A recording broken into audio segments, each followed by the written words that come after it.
The 6 months that provisional job paper has been set out. Recently, you've probably seen a lot of this guy. But you might have also seen a lot of these guys. They are Auslan interpreters, and they help thousands of deaf Australians understand what's going on. But what is Auslan? Well, I've got Queensland interpreter Mikey Webb to help us out a bit. So Auslan is Australian Sign Language, so it's an acronym. So the AUS is the Australian, and then the LAN is Sign Language. So it's just the acronym. It is a sophisticated language. It is the language of the deaf community here in Australia. Each sign language around the world is different. Us here in Australia, we're very similar to the British. It's not just a word-for-word translation, though. See, Auslan and English are completely different languages, and it's up to Mike to make sure the message gets across.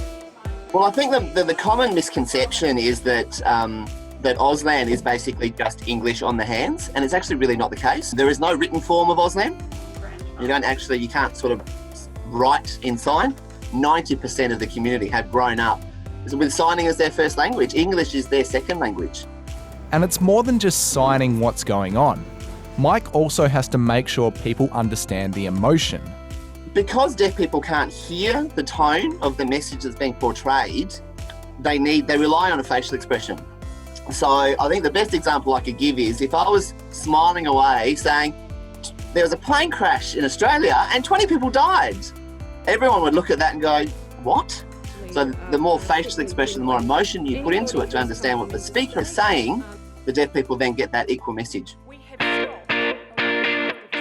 So there's a bit of a difference between interpreting a press conference and, say, a rock concert.